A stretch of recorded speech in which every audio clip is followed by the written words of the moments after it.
Hello, everyone watching. We have a LUMIX launch event about to begin in maybe 7 minutes or so. And I'm going to be here to give some live commentary. And I also have a friend here with me today. Let's say hi to Nick. Nick, can you hear me? I don't know if he knows that he's on right now. Hi, Nick. Can you hear me?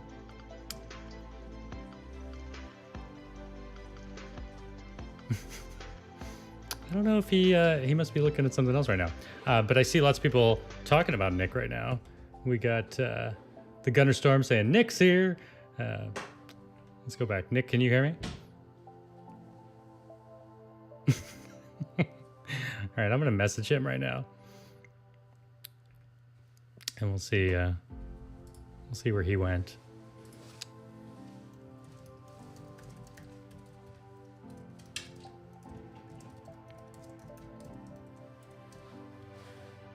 So what we're doing today is this stream. The Panasonic stream is going to go live in just a few minutes. And once they start, we'll talk about this new camera that's coming out. And actually, after their event is over, Nick and I are just going to record an episode of Handy Filmmakers. So our first attempt at recording the podcast live. Nick says that we've lost the Zoom audio somehow. Let me see what's going on here. Let's check my loop back. Testing.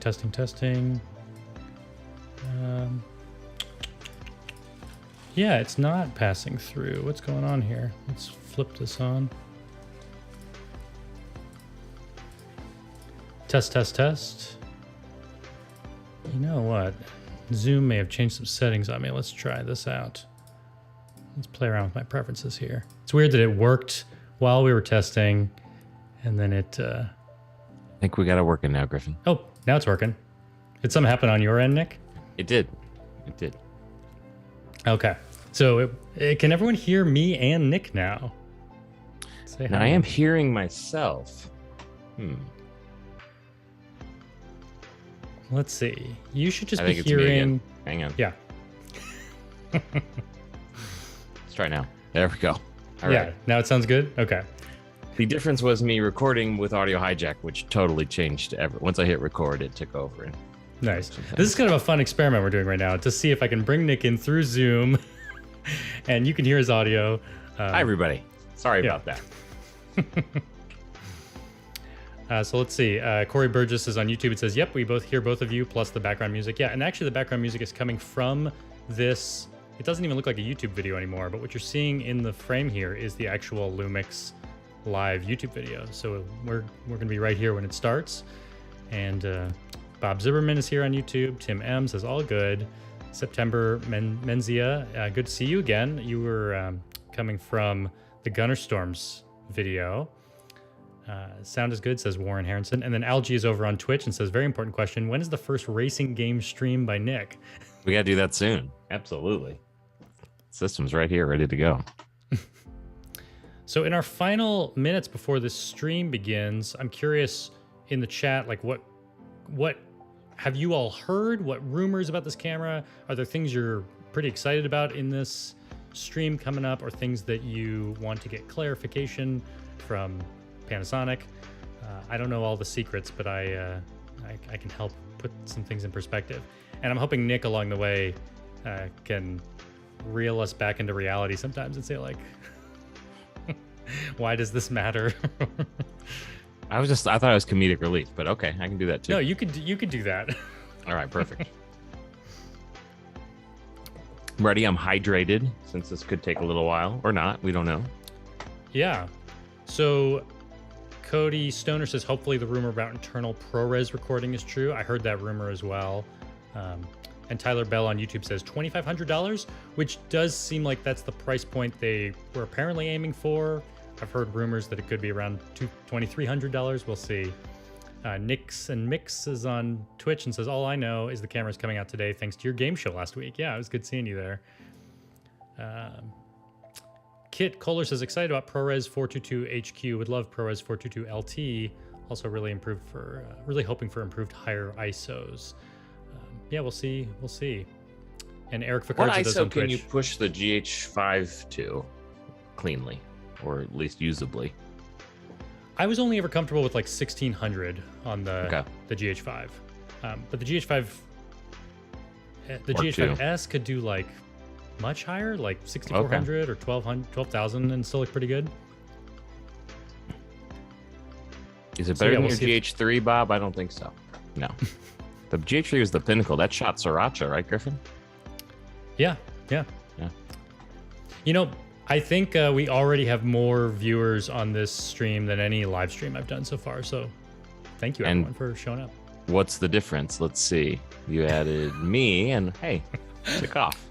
Yeah, you can tell me in the comments, is it Nick or is it the Panasonic camera launch? I think it's probably me. Riverside Studios on YouTube says, hoping for a new autofocus system. And Mitch Nelson says, I'd love to record to an SSD. That would be amazing. I have no idea if they'll do that.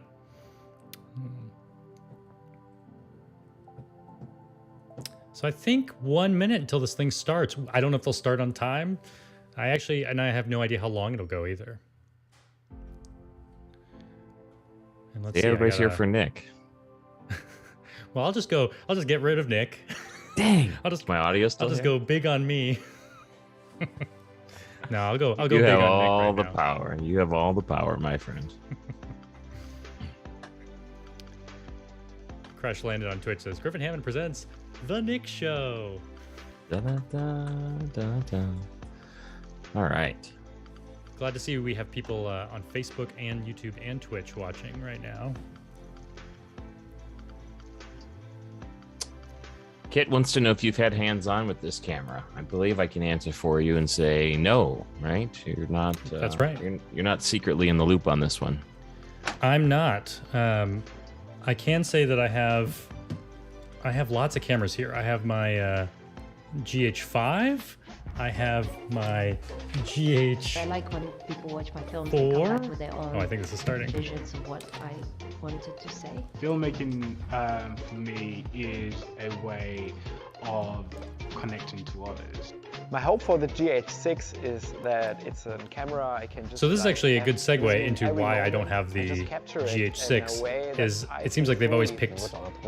能在 They put cameras in my hands when it matches my shooting style. And here they're showing us right at the beginning of the video the filmmakers that they wanted to allow to use the GH6.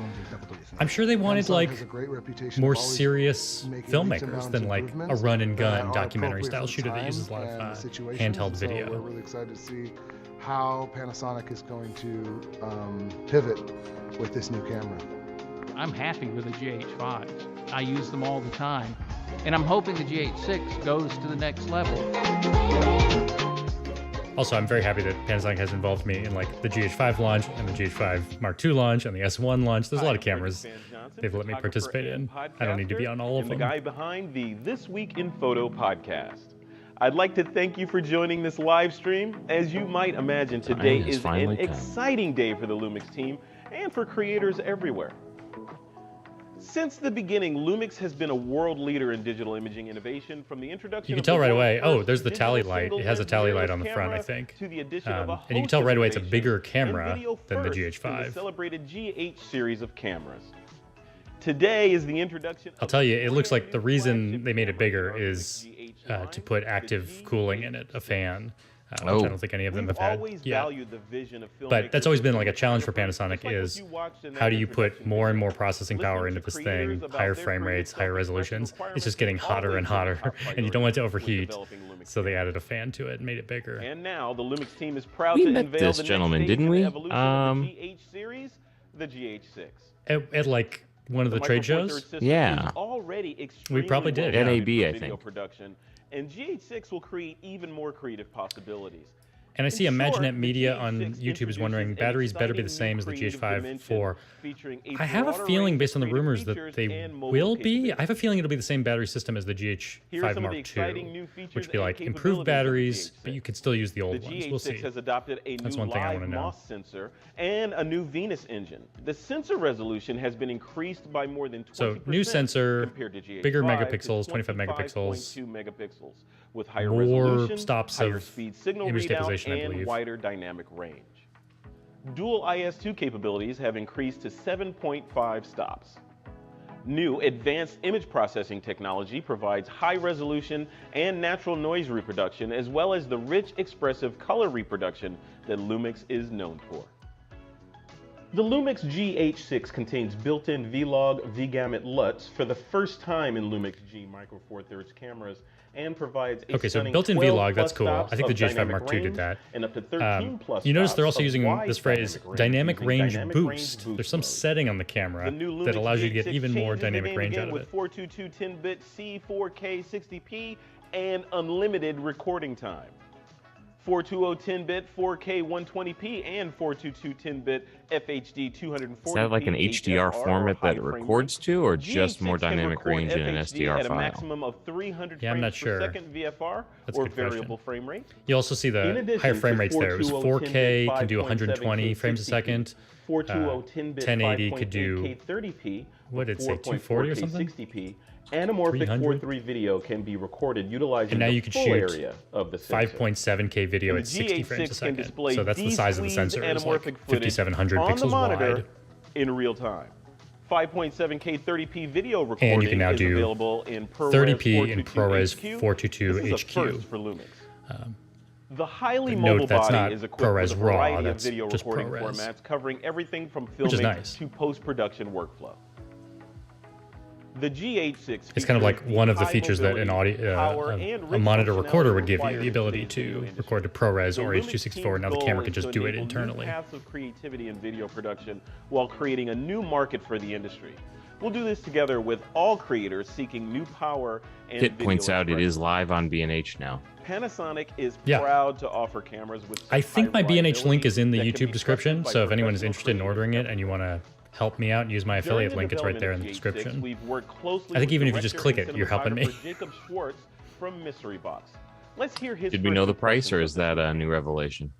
So Oh, my did name he is say Jacob it? What was Schwartz. it? I'm a filmmaker No, that's it's on the based here in B&H Salt Lake page. City, Utah. Oh, I think what does it the say on there? GH6 was super essential to this 2200, project, and this 2197.99. worked really well for this project because Yeah. what we needed was a small camera that was very versatile and could work quickly, especially when we're dealing with COVID. I've where worked we're with Jacob always on still LUMIX trying to shoots battle before. a He's lot of really different talented variables and trying to and fun to be battle a lot of around. different unforeseen circumstances. It was a quick and fast tool that allowed us to shoot quickly and efficiently. And definitely tell our signals like the story type of without having to filmmaker have they're all the targeting with this overhead that camera. we Like, usually have with they're going after someone like typical film Jacob production. Schwartz, not Griffin Hammond, because Griffin Hammond is a filmmaker who probably won't use ProRes on a camera. Why do I want to take up more space? Like, I've always been pretty happy with what I have.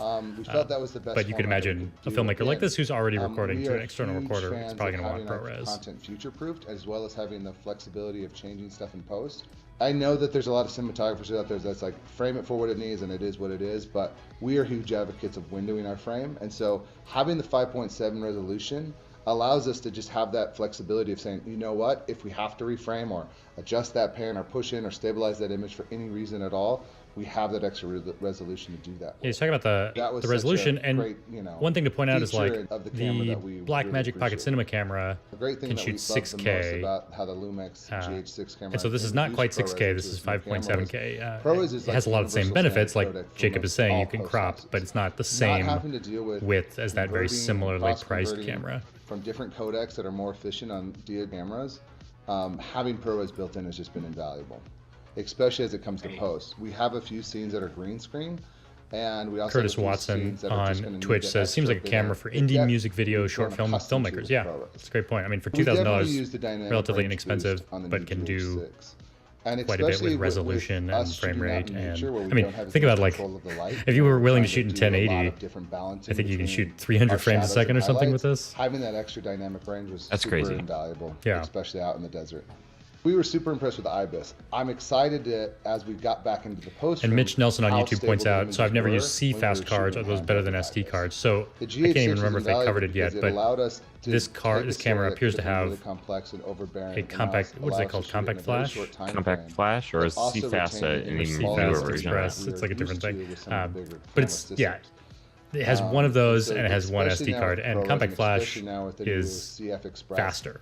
Card format, right, Nick? It all kind of works quite a bit faster. In fact, I'm trying to pull up the data rates right now. So taking the project from conception. Okay, Nick's and Mix points out CFast is different than compact flash. Thank you, Jacob. It's great to hear some of the new features are being appreciated. It's similar to on compact the flash. Like they look kind of almost like the recommended retail price for GH6 will be $21.99 USD and €21.99 Euro. And future GH6 performance enhancements will be delivered via firmware updates, and we'll continue to update the camera features. But yeah, as much as I like SD cards, the reason to switch to CFast would be because you have these LUMIX has always high frame rates, high bit rates, high Well, yeah, when you're writing ProRes, you got to write a lot more data down every second, right? So the data rates are just so much higher. You need media that will support Stand by for a live Q&A. Yeah, not just for the writing, but also for the reading it off your card. You don't want it to take forever.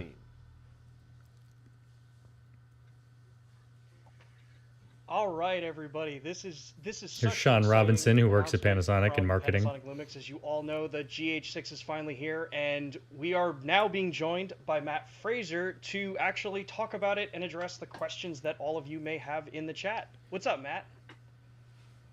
Hey, Sean. I'm sure you have been very That was like Inception of Windows. We have Matt Fraser and Sean Robinson and Nick and Griffin. This has been how many years in the making for... So Reflex Films on YouTube points out that direct to SSD over USB-C is huge. I missed that. Did you catch that, Nick? I know, I missed that too. Dude, I'm so excited that we can. If that's the case, that is amazing. Yeah, that makes that. Well, it's so much easier than like using like an Atmos or something, right? We'll have questions and we got answers. So let's get into it. Let's get into this project and let everybody know what's going on. Yeah, so to let everybody know that is tuning in for the Q&A part of this, if you have a question, and we're watching on the LUMIX USA channel here, at least. Mitch Nelson says it'll be a firmware upgrade, they said, SSD recording, so not ready with these pre-production or launch model, but coming. Sky London says, wow, that was short. Yeah, that was less than 10 minutes. That was actually shorter than the GH5 Mark II launch, which I think was like 12 or 13 minutes. So yeah, let's kind of it's really easy. It's really easy to read all the questions right now. They're flying by. Yeah. There's only 2,000 people here. So couple words of comment that I am going to put out there right now. If you spam the chat with these two guys are very smart. They're always the guys I go to with questions about these cameras. So I'm curious to hear a couple of their answers. To massively just fill in the thing here. So all right, a couple of the questions that have come up so far. Obviously, everyone is asking about... Mike on YouTube asked about ProRes RAW. I don't think they said anything about ProRes RAW. At least talk a little bit about the autofocus, and then we're going to move on from that. We're not going to spend an hour talking about... And it sounds like he's about to talk about autofocus, which I don't think was mentioned in the presentation. Let's just get this out of the way. So obviously, now that everybody sees, it uses the contrast-based autofocus system. It's DFD-based. I am well aware it's not the direction that people were hoping that we would. Right, means no phase detect. I'd first urge you to take a look similar autofocus system. They weren't going to abandon videos the DFD coming out with the camera. Ultimately, they'll help to give you some guidance as to whether or not there's a meaningful improvement in the autofocus system or not. I want to make sure everybody understands why we went down the path that we did. So you have to Reflex Films calls this the Beard Club. We got 4 dudes on camera that are all bearded. Based on an older camera. You know, we're working on Does this mine around count? the GH4's timeline when you're working on that new sensor. And so you're working on the concerns of that sensor. And Reflex Films on YouTube points out that the DFD on the S5 is pretty damn good. And it does sound like this camera, just from like the specs that were leaked and what was just talked about, it kind of sounds like they're taking all the things they already added to the GH5 Mark II, things they added to the S5, and bringing it into the GH series. In order to give the picture quality improvements that this new sensor has to offer with its faster readout speed, with the dynamic range boost function, which I think people are going to be very impressed with the overall image quality of the sensor. It is a substantial improvement over the GH5. And realistically, it has more dynamic range than a GH5S. So you and I have been explaining to a lot of people that this is really sort of an homogenization of the GH5S concept and the GH5 concept in a single camera body. The low light sensitivity is clearly superior to the GH5. It is very competitive to the GH5S. Link. And I'm so curious if at the end of the day, when we were working on the specs sensor design landed there. and eventually went to incorporate it, it just wasn't possible for us to get a modification for phase-based autofocus. Now, to be clear, that doesn't mean that we aren't investigating phase-based autofocus systems or time-of-flight autofocus systems or maybe something really cool that none of us have ever heard of before. But 7.5 at this stops time, on the in-body image stabilization, camera, is that the same? This is what we're I think it's more in image stabilization than before. That explains the situation. I know it's not what people wanted, but please take a look at the image. Which, like, the image stabilization was already plenty fine for video. I think mostly you're talking about, like, for photos. How long can you hold a handheld shot? Like, you could hold it for 2 seconds probably with this camera. That's crazy. Take a solid picture. So yeah, now we've spoken about that. We're going to move on to some of the other really cool stuff because there are so many questions in here that I think we really want to get to and get you guys answers for. One of the ones that I just saw here was from Aiden McNally. Is asking, are the GH5 batteries dynamic range compatible, boost mode is for with vlog, so that's an HDR and, format, right? Short answer, yes. Well, vlog they is not are. HDR. You can use BLF19 batteries in the GH6. You can make it into however, HDR, but like, you can grade it into itself, HDR. Okay. Is capable of powering it's just flat in the GH6. Some of the different modes are going to require the newer battery, the BLK22, to be able to actually operate them. And I think one of the big points too is that, you know, all of these questions, we're going to give you the best answers we can. There may be a few more details on the B&H page than before, but it's not and known in the much. public. But over the next month, we're going to be doing a ton of streams here too. So well, then they have a full specs we'll be answering a lot of these questions and showing more in-depth demonstrations than just the conversations here. But Matt, if there's anything you want to add in, just jump right in. Yeah, so let me explain a little bit deeper on the battery. So it's going to use the Model 22 battery. That'll come with the camera, obviously.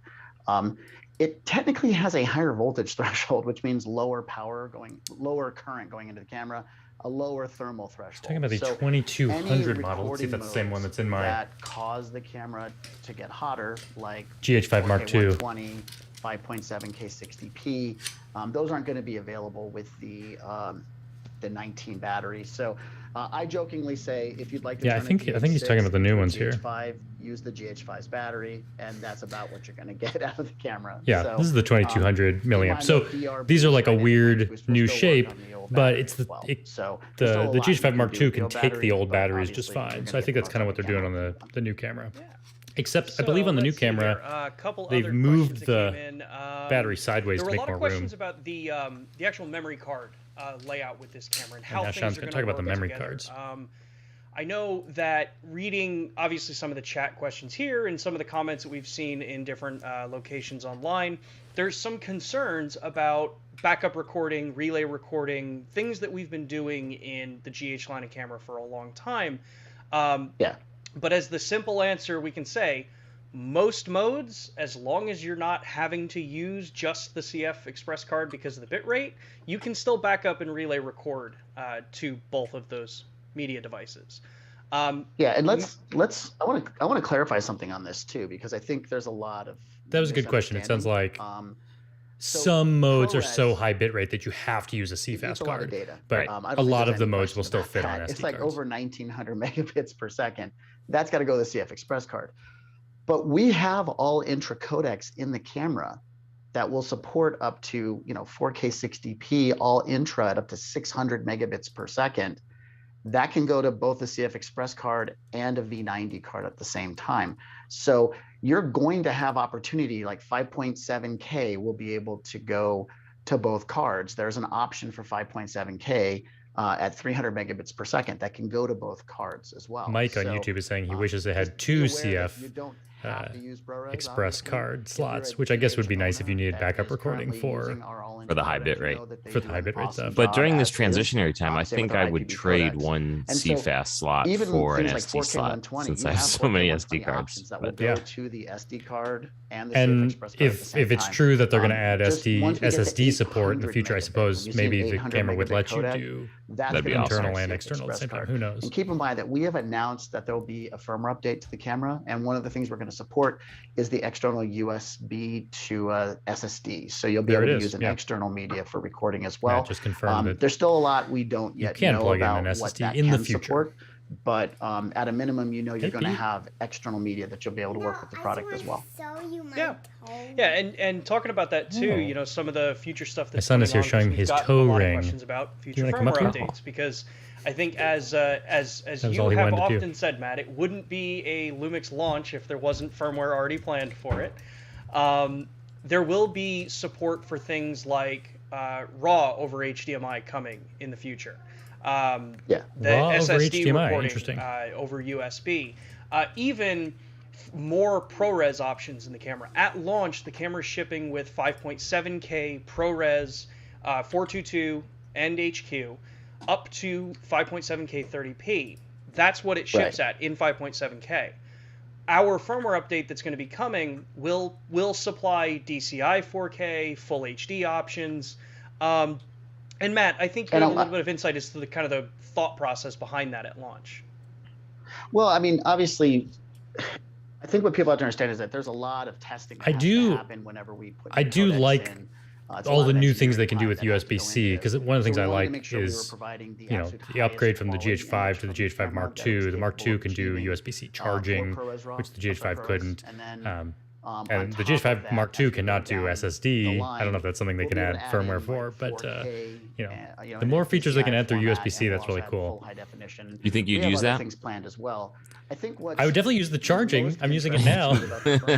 I'm filming myself with a GH5 Mark II, and I like it because I know I don't have to worry about the battery life. Didn't make it for launch, which it's kind of a funny story because it takes time. And if I was going to record ProRes, I would want to do it to an SSD probably. We It'd quickly be so much figured out easier. there are currently no recorders that support HDMI 2.1 at 4K 120 frames, so it didn't make any sense for us to make the investment in Crash having Landed that on ready Twitch was when the wondering only if thing you Peter, do is who hook it up to walked your in a minute television ago, or was your looking forward to the computer monitor GH6. and kind of take He really selfies doesn't of care. yourself on the screen at 120 frames per second.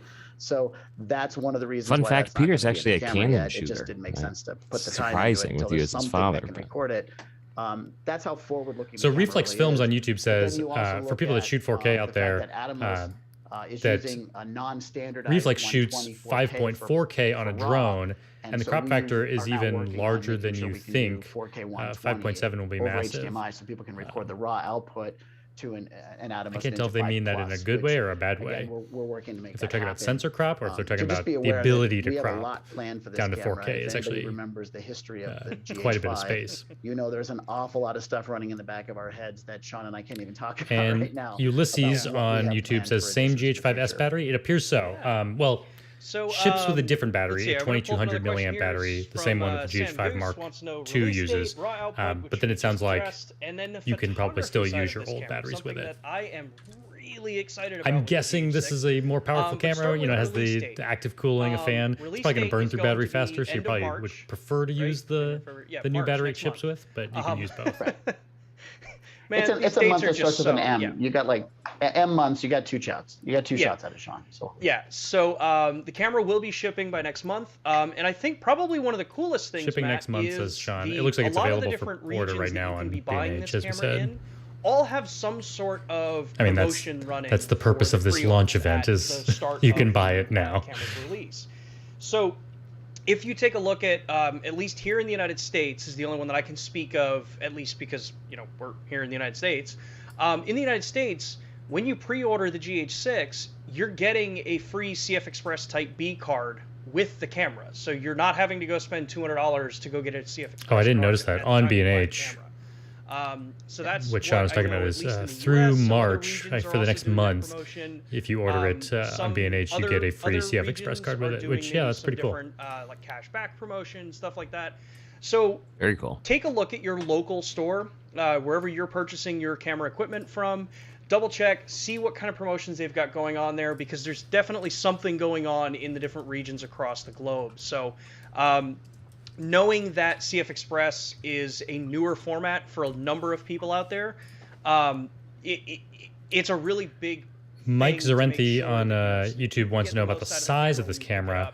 You're gonna have a card that some of the pictures I've seen, it does look a little bit bigger. It has to. They made more space for a fan. They turned the battery unit sideways. It does look like it's a little bit thicker, like forward thickness.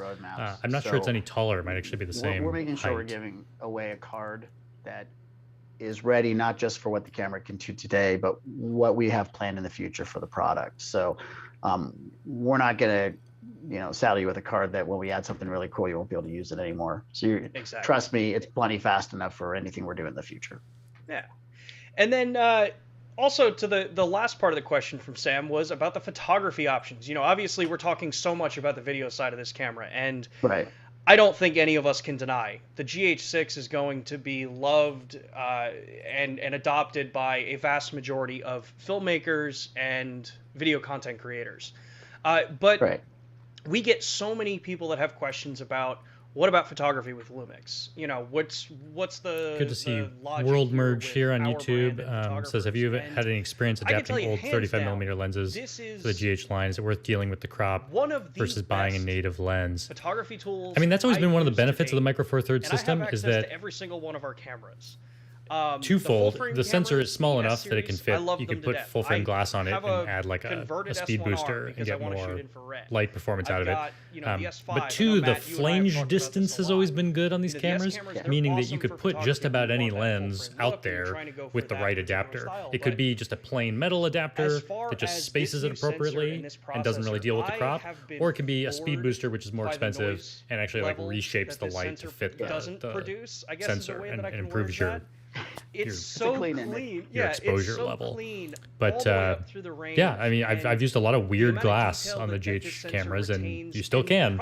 Same mount on this one. New sensor, but like takes up the same amount of space. 25 megapixels. You're not stuck at 20 megapixels anymore. And John Lynn is here on YouTube. Good to see you. You're still getting John. And Kip is here on YouTube. Says thanks for the simulcast. And once we get through with this, we'll see how long this Q&A with Matt and Sean goes to end out to finish off their live stream. Once we finish their live stream, Nick and I are gonna kind of reset. We'll keep this live stream going, but we're gonna go ahead and record an episode of Hey Indie Filmmakers. So stick around for that, and we'll give you a recap of everything we've learned here. This is probably a good time to talk about DR boost because my opinion now they're going is to talk that about the the biggest dynamic range for boost. a Micro Four Thirds shooter, well, going up 20% resolution from 20 megapixels to 25 is a big increase. The dynamic range boost feature, I think, is going to be the part that really shocks some people at the image quality. And so I want to make sure everybody understands that DR boost is not just a video feature. It is a photographic feature as well. It is inherent within the sensor design. So just a very quick explanation of how this works. We capture a single frame of image information, and it's sent into two gain stages. You're going to have what we call a high gain stage, which will give us really clean shadows, but it's gonna clip the highlights very quickly. So you're gaining up that image for clean. So this is cool. It sounds like the camera is using its very fast processor to say like, we can just analyze that pixel twice, once at a lower gain and once at a higher gain, and learn some more about the dynamic range of the shot. Ever introduced. So you get better highlight information, but that would create noisy shadows. And so what we effectively do is we take the clean shadows from the high gain stage and we inject them into the noisy shadows of the low gain, and that creates a very high dynamic range image, but it has very clean shadows. And so the question about size, one of the rumors I saw suggested that this camera was 15% heavier than the GH5. Which is the application that we can use right now for processing raw files. One thing, Nick, that I think the camera also has is a, which has huge improvements based on some of the leaked photos, it looked like it has like a little, that little hole that goes in front of the tripod hole. We've never seen in a Micro Four Thirds camera. Oh yeah, to lock it in place, the one we were asking about. Yeah, that's like something that these cameras have always been missing. Yeah. Sensor cameras, and so I think people are going to be blown away by that image quality. Now, keep in mind there are some limitations. This only works up to 60 frames per second, and that's in any video mode. So it doesn't matter if it's 5.7K, 4K, 1080p. It doesn't matter. It's 60 frames is 60 frames. But this is also the case for photography. So you're going to see we have these two burst modes. We have a 60 frame burst and we have a 75 frame burst. And a lot of you are probably going, why would Panasonic do this? There's like a 15 frame difference and the buffer is basically the same. Why were you guys doing this? And it's pretty simple. 60 frames per second is the limit for DR boost, dynamic range boost. 75 frames per second is the throughput of the engine with all the other things that are going on with the autofocus system. So we can give you a maximum of 75 frames. That's going to be without DR boost. Matt is the really super smart tech guy on the Panasonic team. This is, I think, one of the biggest returns on this camera. World Merge on YouTube says that sounds like a really cool feature. The fact that it can obviously video shooters will appreciate that. The dynamic range boost. The fact that it can process those pixels really twice. 3D noise reduction algorithm, which means we get what's called temporal noise reduction. We can compare the first. Nick and Mix on Twitch is wondering, I'm curious when smartphone image processing AI technology will be regularly integrated into mirrorless cameras. And I know one of the rumors, I don't think they talked about it, was that somehow there was like an AI focus. Like the autofocus will be somehow improved by AI, except they didn't bring that up, so maybe that was entirely a rumor. The materials so we could do trainings. And Mike on YouTube says, yes, I've always wanted an extra hole in my camera. It's crazy. They may have just taken advantage of the fact that the body is just ever so slightly thicker in that direction, that they actually had room for it. I can tell you, for what it's worth, I mean, as everyone knows, this is a LUMIX stream. We're both employees of Panasonic LUMIX here in the US, but both of us are passionate photographers and videographers outside of this job. And this has been one of the most fun cameras I've legitimately been able to shoot with. There's a reason why the 3 lenses I have tattooed on me are Micro Four Thirds lenses. Part of it's because we didn't have the S series out at the time.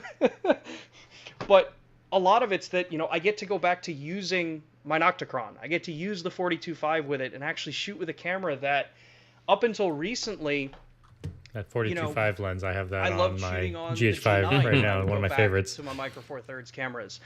This camera feels like the perfect mix of the G9 ergonomic-wise and into the full, GH series with all the video features. I don't have to worry about which. I mean, to that question a minute ago about adapting old lenses, I've played around with all of that, and I like that you can do that on this camera series, but I mean, I'm biased because Panasonic has given me a lot of their lens line, so I'm lucky that I have all these lenses to play with.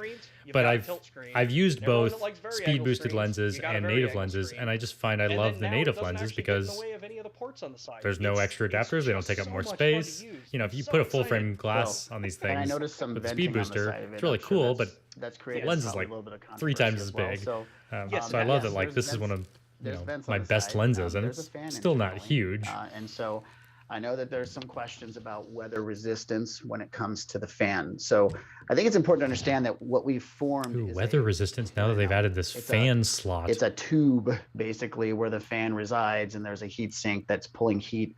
And the heat's actually coming out. The fan is cooling the sensor. I'm sorry, no, the fan is cooling the engine, and the fan is cooling the CF Express card.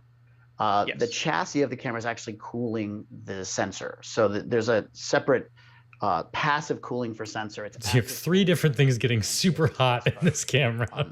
That whole case where your camera's guts live is completely sealed away from the fan. So there's no way water, unless if you submerge the thing, that would be a problem. But if you got rain, snow, things like that are, not ridiculous downpours. That's a good question. So it sounds like it retains the splash-proof, dust-proof features of the GH5 series. So it's just the plenum. And then I realize there's some questions about the fan's reliability and durability. In truth, the S1H has a fan-based cooling system.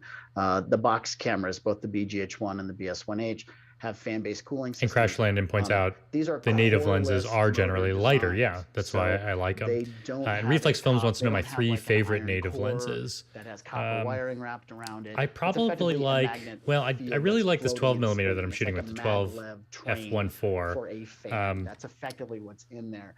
So and then over here I have the 25mm f. You're effectively building this is an f1.2, the 12mm. This 25mm is an f1.4. I really like this one, and I really like this ultra wide angle lens, the 8 to 18 millimeter. So These two might be two of my favorites. I also love the 42.5. So I don't know. Somewhere in this group of 4 is like my top 3. Basically loves them all. Yeah. Any camera is where the lens meets the mount. And so gasketing and other seals that are on that lens are vital to keep it safe. I think that fan system will be audible. Your camera. So probably. I don't know how loud it is on the S1H. I doubt it's crazy. So don't worry about the fan. Because clearly that would be a concern. Yeah. We got a mic on top of the camera. I wonder if it'll pick anything up. Ulysses on YouTube asks about a built-in ND. We didn't see anything about that, right? Didn't see that, no. And then Larry Eifert on Facebook points out the weight. One of the says that things it's. I think a lot of people may miss, at least here with this particular conversation. Oh, I guess he's sharing the weight of the G6 and the G8 and the G5 Mark II. But yeah, like I said, I think this camera is 15% heavier than the GH5. That camera, yeah, since 2019. So this isn't new. This isn't new technology for us to be developing. Its reliability isn't in question. I think if you are concerned about reliability, look at. Junie asks about the. Is he using the GH6 autofocus to show the camera because it was really good? I don't know which shot were you referring to. I didn't see. Only when he was holding the camera up, it was pulling focus to when he was holding the camera up in front of him. Yeah, I wouldn't be surprised if he's not using a GH6 to film himself. Just I don't know if Sean is holding a bunch of GH6s. Wouldn't be surprised if he's using the GH6 as a prop and shooting himself with the. You have to remember that you're not looking at a Nick's testing his. Oh, there's Nick's autofocus. Nick, remind everyone what camera you're shooting with. It's a Sony A7C. Yeah. And it's doing a great job. You do not use autofocus, right? So you can't do that. Yeah. And on top of it, the system has. And then Nick and Mix on Twitch says, when the lens is taken off GH body, does the shutter drop down to protect the sensor? These cameras still do have a shutter, right? They make a shutter sound. So much we don't know. If you need it. But there's no, definitely a setting. It's not like a reflex, like a Canon, an old Canon or something. There's nothing to protect the sensor when you take the lens off. The sensor is right there when you pop the lens off. You're never going to hear the thing. The internal microphones, if you're using the internal microphones, they're talking about the fan sound. Going to have a really hard time picking it up, especially if you're recording. Saying the internal mic will any kind of struggle to pick up the fan sound running. Yeah, it's mind-boggling how cool the system is. No pun intended. Let's see here. So, go ahead. I've seen a couple of questions about the high-res shot mode and the handheld high-res mode. Sounds like a non-issue. Some questions about certain features like. Reflex on YouTube says, I thought the built-in ND filter was in the rumors. You know, I think I saw a rumor like that too. I'm sure if it was in there, that would have been like a huge thing that the filmmakers in the video would have talked about. Radically over the GH5 and even maybe it became a rumor because people saw this thing was thicker, like in the front. But it turns out that's just because of the fan. Versus 6.5 stops on the 5 Mark II. You know, they also didn't talk about the LCD, did they, Nick? Higher precision gyro sensor like, in this camera. I was under the impression from the rumors that maybe this LCD is kind of like a dual tilt thing happening. Like it's a different. It's the free angle 3.0 inch. I don't know what free angle means, but do the handheld. And it says it tilts towards the shooter, enabling high and low angle shots, as well as positions in tight corners that would otherwise be extremely difficult to properly frame. So we can. Yeah, like one of the things that the GH5 can't do is. I mean, I think this. I love the LCD on the GH5. It can go all over the place, but I guess one thing you can't do is. When it's in, you can't change the angle.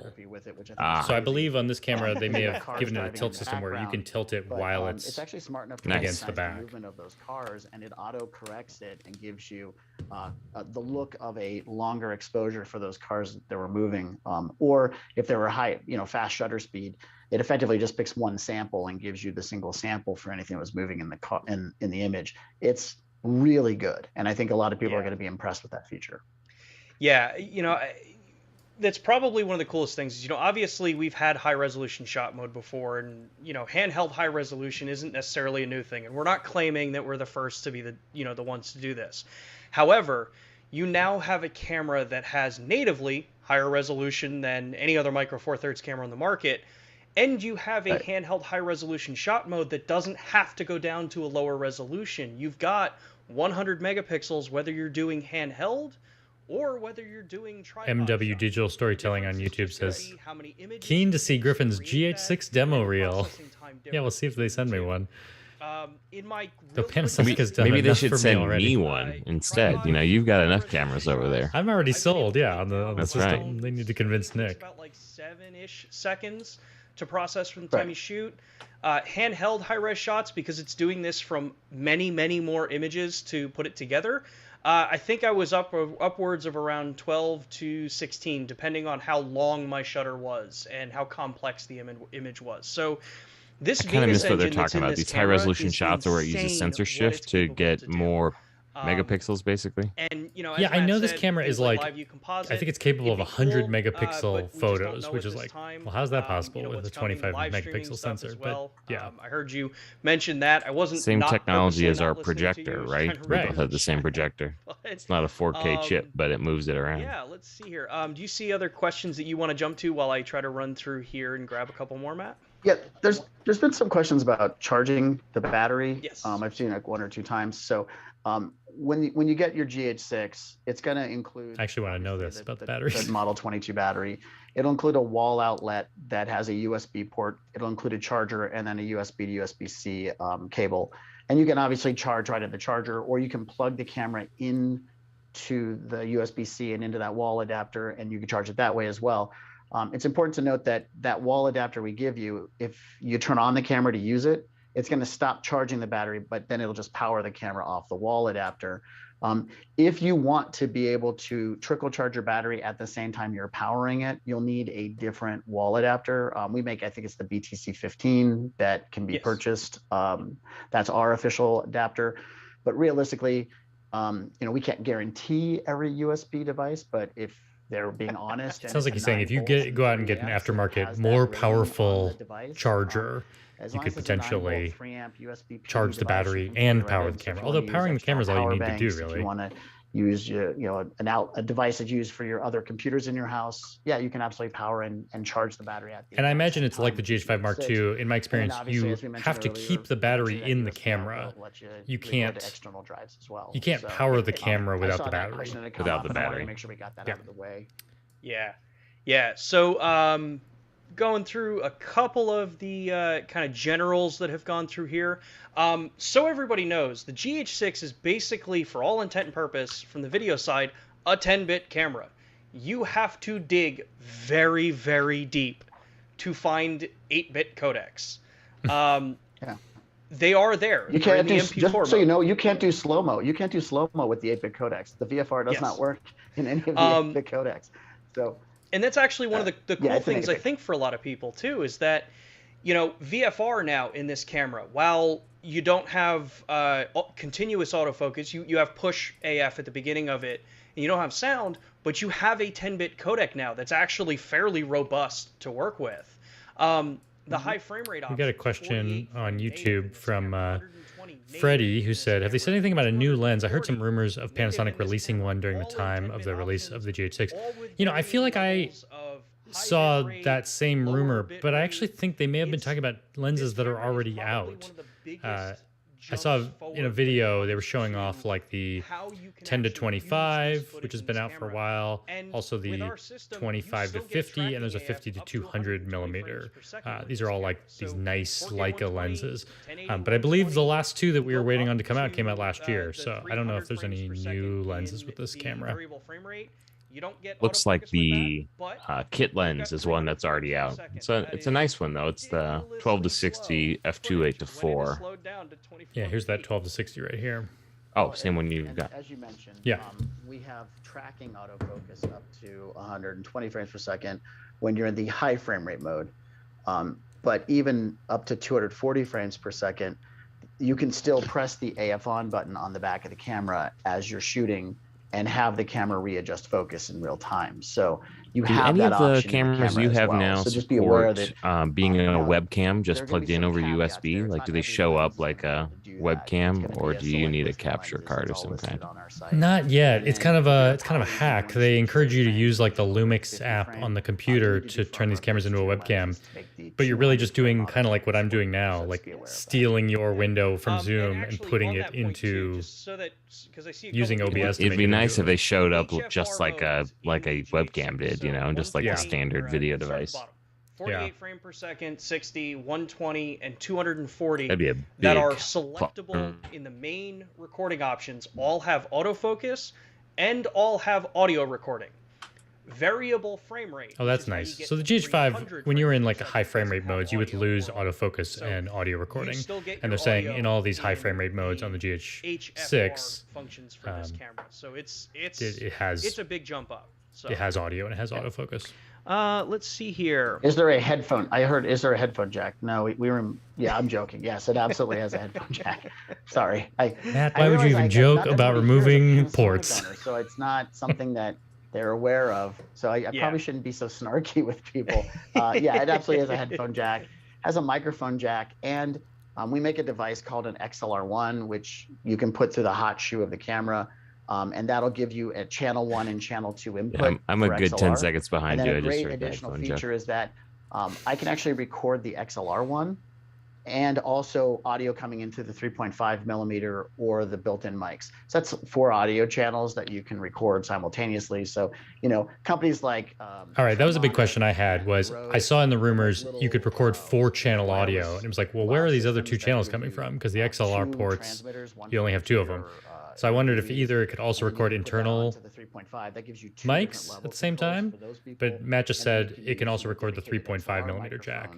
And use those as your, you know, person 3 and person 4. Some people like to double lav individuals so that they, in case there's a scratch. But I don't know. He's not saying that you get the internal mic too. I would like that actually. The 3.5 millimeter is scratch. Just as a reference track, or so it's a very just useful. Like I mean, I love redundant audio, and like the mics are there on the camera. If it can record 4-channel audio, I'd kind of like to have them all, Sean, you know, I know as a you have one backup. there. You should show them the audio button. It is such You've a never simple, forgotten to turn on a microphone. Once you use this camera, you're gonna be widen every camera manufacturer to do this. It's a simple button that's on the top of the camera. Hang on. I'm actually. Let me see if I can plug. I'm gonna see if I can plug the camera into my camera.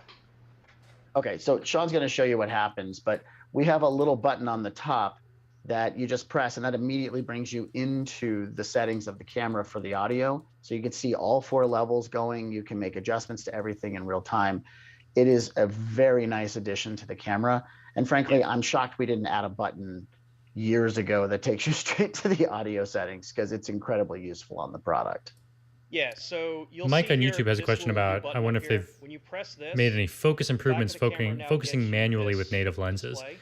Hold it straight. Yeah, And I did see a rumor that you could like adjust and right now you only show 2 because you don't have the XLR1 attached. like focus movement with the focus by wire lenses. But I'm not sure if that made it into the camera or not. So I think that this is a super easy to use feature. Yeah. So they're showing off there's a new audio button on top of the camera to bring up the audio menu. It does support timecode, just like the GH5S does. So you have a cable that comes in the camera that plugs into the port on the front. And Team Rocket, it absolutely has double card slots. It has a CF Express, and it has an SD card slot. Yep. And for the vast majority of the codecs, it will record to both simultaneous. As long as your data rate is 800 megabits, it's under 800 megabits. So effectively 600 and under, you can absolutely do backup recording on both card slots. So I got 2 things that I want to address right away, because I see a lot. The Shannon has been asking a number of times. I apologize, we haven't gotten to your question yet. 4K crops. There are no crops in this camera. Everything that you can record, save for 4.4K at 60p, which is the 4:3 aspect ratio, will be full sensor width. So you're not going to have to worry about that area. You do have the ability to... Yep, go ahead. Sorry, no, finish. I'm interrupting you. I apologize. So when you have 4.4K, which will get you 60 and 48 frames per second, that will be a slightly crop in on the sensor, but things like 5.7K, 4K, all the way up to 60, full HD, all the way up to 300 frames per second will use the full sensor width for recording. You do have the ability to go in and change image area of recording to pixel if you want more reach. At the downside of no longer using the full sensor to create that resolution that you're outputting at. So it gives you a lot of flexibility in this camera. Well, and Sean, something I want to point out, it's not just that we have an uncropped image for everything, even up to 120 frames per second. What I think is important to note is that the sensor itself actually can read out 5.7K at 120 frames per second. We just don't have the processing power internally or the thermal management to be able to handle that at this time, or probably ever in this particular chassis. I don't want anybody thinking that's coming in a firmware update. Just don't spread that rumor. That's not the case. But because of this, that means that when you look at 4K 120, it's downsampled from 5.7K 120. So it looks stunningly good. And then on top of that, because of this really fast readout speed, when we go down to 1080, 240, it's a simple binning of the sensor. You're not having to do a lot of line skipping. So the 1080, 240 looks really good on this camera as well. And even the 300 frame has a really nice look. This is the best looking like high frame rates of 240 and 300 frames I've ever seen in our cameras. Obviously, we've never had 300 before, but the 300 looks better to my eye than the 180 frame looked on the GH5. And so it's really excellent.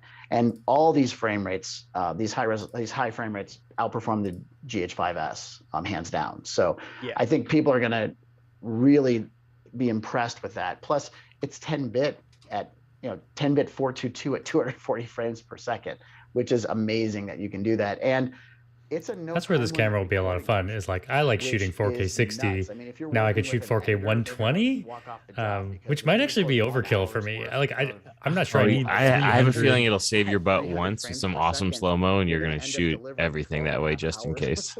Right. And then you could shoot 300. I think you said 300 frames per second in 1080, which definitely don't need for like normal stuff. I don't think you would want to shoot a wedding that way. Like no one needs to see like someone walking down the aisle that slow. But if you're shooting like raindrops falling into a puddle or like something being shredded apart, damage would look really cool in 300 frames. Shooting like product commercials where you need really great slow-mo. Yeah, they go together like I don't know, ketchup and mustard. Peanut butter and jelly, spaghetti and meatballs. French fries and mayonnaise for some of our friends overseas. Kip has a question on YouTube that I actually don't know the answer to. He says, does the GH5 Mark II have the same autofocus and audio recording limitation at high frame rates as the GH5? I actually don't know if they fixed those things. Yes, it can. It can be adjusted what are those to negative 18 decibels as well as just when you're in variable frame rate mode on the GH5, set to mute. Shooting. So you do have the ability to just totally shooting in the high frame rate modes, you don't get autofocus and you don't get audio capture. He said no autofocus at the 300 frames per second mode, but maybe that means the other modes do have it. I'm not sure. Right. No. For the GH6, yeah, they got rid of those limitations. Kip was wondering if the GH5 Mark II has those limitations. They previously got rid of them. Let them know why. Well, obviously, you can now record 24-bit 48 kilohertz audio to the internal microphones. I know all of you were just clamoring for that high resolution audio, the internal mics. Actually, the really cool thing is that even the 3.5 millimeter jack can record 96 kilohertz 24-bit audio. So you're getting the same resolution of audio that you'd get through the XLR1. It's not quite as clean or have as clean an analog stage, but it's the same resolution. So you're going to get pretty close matching, especially if you use the right microphone on that 3.5. Yeah. As Kip points out on YouTube, presumably it's needing a faster processor to like be able to do autofocus while doing these other things. And that's what I always assumed was the limitation on the GH5. Let's see here. But now that you have this faster processor, it's great. So easy way to tell with the LUMIX cameras, at least, is anything that's 420 10-bit is going to be an HEVC or a H.265 compression.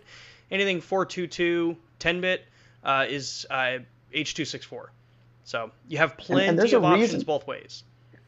And there's a reason we do 420. These guys are very straightforward. They're straight shooters. I know it some seems people like. want an HEVC codec that's 422 10 bit. You love a straight shooter. And, we would like you to be able to edit your video files and hopefully not have to transcode. That's not remotely possible with a 422 10-bit HEVC file.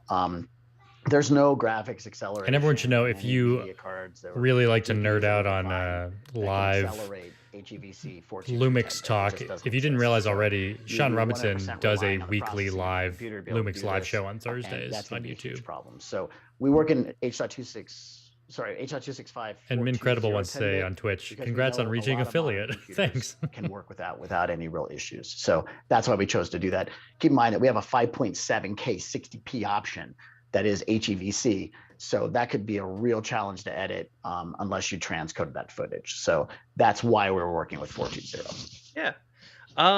Let's see here. One of the other questions was, can you? I think we'll give them another couple of questions, maybe, but we're getting near the end of the hour, and we should record our podcast episode soon. Oh yeah, very soon. We'll drop out of this live stream. Well, actually, we'll keep our live stream going. So, you know, and we'll talk more about the GH6. And, yes, of course you can with the new sensor and processor. The new sensor and the new processor allows us that ability that you can do manual focus with punch in while you're recording video. It's been a long time coming. I know a lot of people have asked us for this. That was one thing you couldn't do before. You could punch in before rolling, but you couldn't punch in while rolling. They're saying now you can do that. Yes. And Sean and I have a policy on this channel. We try to be honest, or we will be honest with you. So there's a caveat.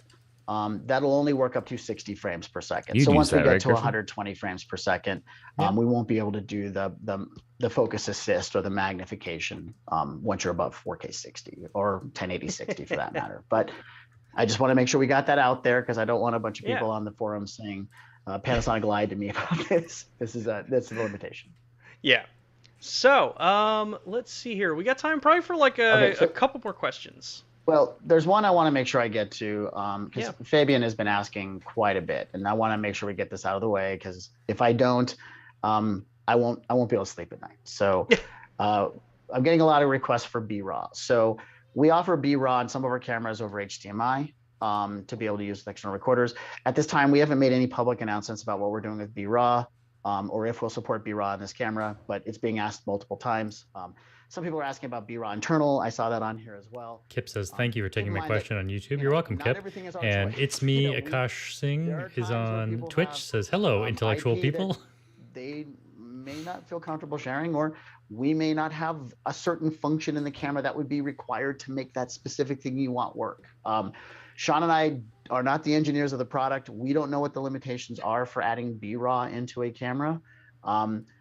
Those decisions happen in Japan. I can tell you right now, there are no plans for B-RAW internal, and they have not told us if there's any plans for B-RAW external over HDMI. So I just want to get that out of the way. Yeah. I didn't want Fabian thinking we were ignoring him on that. See here. If anyone's looking for sample video footage of the camera, we're not going to live stream it here. I think B-RAW is Blackmagic's RAW. Anyway, so it's not going to tell you anything. There's plenty of videos out there right now. And Kip says, thoughts on the no crop significance. This is actually something that I think Panasonic has overcome for a while now with a bunch of their cameras that maybe they point out because other manufacturers still have this problem. That a lot of times when you have like a high resolution sensor like 5.7K, it makes more sense from a processing standpoint to not make that whole sensor 4K when you're shooting 4K, but to actually crop into the middle 4K pixels.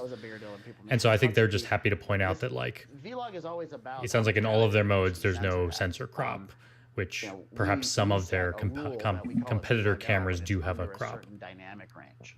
The GH6 now exceeds that dynamic range threshold, so it made perfect sense to make it. Oh, and Eric, who's on YouTube, points out, I didn't realize that the GH5S and the S1H have B-RAW. So all right, that would make you we've been going for about an hour for the stream with the launch. So we're going to end up calling it for tonight.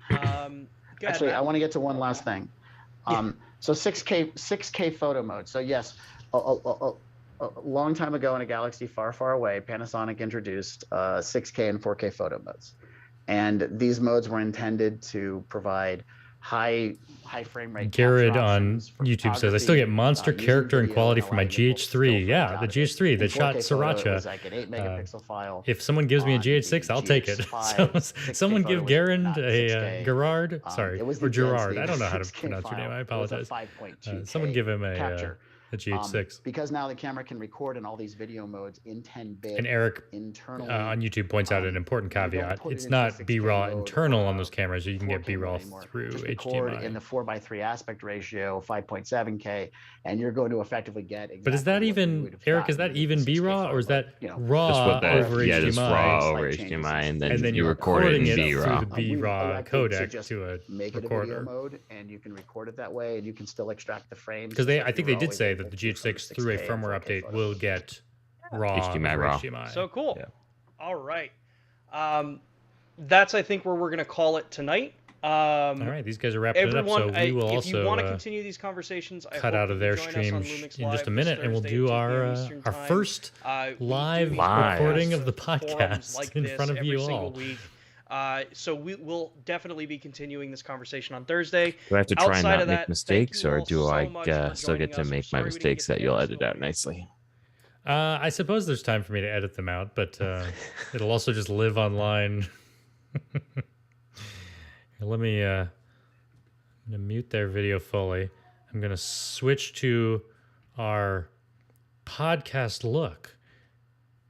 There it is. Oh, I need to fix your framing though here. Let's see. Oh, I can watch when I move Nick around here. Help? Let's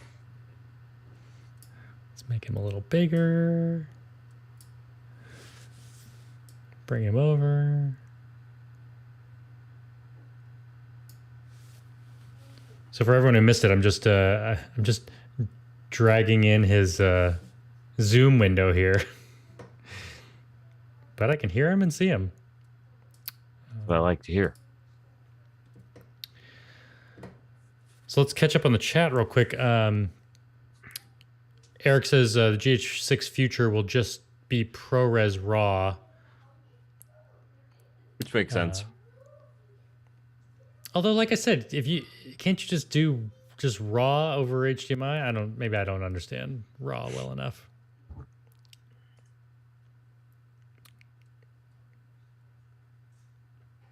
I guess maybe those codecs are different. Mike on YouTube says we want to see all of Nick's mistakes. And you will. Congrats.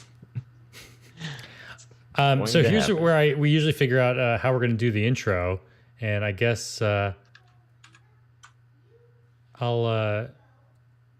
say hi. I'm Nick. Hi. Is that what you're gonna say? Yeah, I'm gonna say hi. I'm Nick. That's a new choice. I like that. I'll say I'm Griffin. You'll say you're Nick. And do you want to tease the episode? Sure. You can just make it up. Just say we're talking about the launch of the new LUMIX GH6 camera.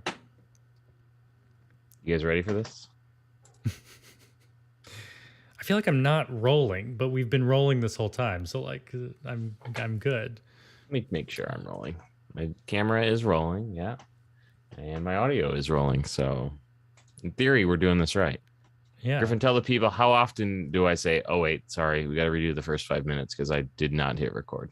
Yeah, maybe that'll happen right now. It has happened. It has happened, and I always feel bad. So I should point out that Eric is continually correcting me on YouTube. It says the RAW over HDMI is ProRes RAW and Blackmagic RAW, and that the internal stuff is just normal ProRes 422, better codec than H.264, but that's not RAW, right? Yeah.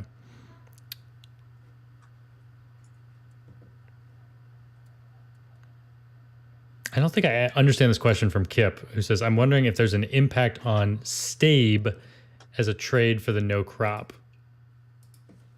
I don't know what Stabe is. So talking about stabilization? Oh, that would make sense. Yeah, but I think it's not digital image stabilization, right? It's optical. Yeah. So there shouldn't be an impact if I'm thinking of that the right way. Yeah. So actually, like the image stabilization would be worse if you were cropped. So having no crop is good. Yeah. Well, I think there was image stabilization that cropped in and then digitally did image stabilization, I think is what his question is about. Yeah, and that's not what this Maybe is. not, Yeah. though. Kip, let us know if we guessed that correctly or if we totally were off the mark. I'm going to stand up for 1 second and then sit back down. Now it's my show. Haha. Welcome to I'm the captain starring now. Nick. Dang. Yeah, Kip says yes. Stabe is stabilization. Thinker. Do I need my notes open, Griffin? What do we got in the notes? Anything? Yeah, you should keep an eye on those notes. Keep me honest in this episode. Right. So before we start, I just wanted to say again, thank you to everyone who's watching on YouTube and Twitch. We have a lot of viewers tonight, and it's great. And this is the first time we're going to try to do the podcast just right here, right now, record it for you. And maybe if this goes well, we'll do more of these live. We'll see. Oh, and just to answer Robbie's question real quick, says, so does Griffin have a GH6? No, this time they did not give me the camera. They've given me many other ones, the GH5S, the GH5 Mark II, the S1 here, but not the GH6. So Panasonic, if you're listening, this time give one to Nick. I know I'm not the big star that Griffin is. Oh, look, my collar's all messed up. Got to look good for the podcast. Oh, it's still messed up. Any bet? Better? Yeah. Let's see. You can all hear Nick still, right? Let's see. Yeah, we can. Nick, can you talk for a second? I can talk for a second. Check 1, 2. Just want to make sure you're still showing up in the cutaway. Check, check, check. Yeah, my audio's there. All right, you ready? Ready. Okay, let's go for it. Hey, indie filmmakers. I'm Griffin Hammond. I'm Nick Bodmer, and today we're talking about the new Panasonic GH6 announcement, which just wrapped up moments ago, Griffin. Moments, hot off the presses. Yeah, we should point out that this is our first live episode of the podcast, or we're recording it live in front of a Twitch and YouTube and Facebook audience. So let's talk about this camera. Kind of exciting. Yeah, so like, what was the top line thing to you, you think? Describe the new GH6. What is it? I mean, it definitely, good but incremental improvement over the previous cameras, I think, but with a big focus on improved image quality, right? It's got more pixels, 5.4K sensor that it samples down to 4K. 5.7, thank you. And some new dynamic range features, which sound very cool. Yeah, something called dynamic range boost. Yeah, I mean, the things that jump out to me, I mean, you always expect new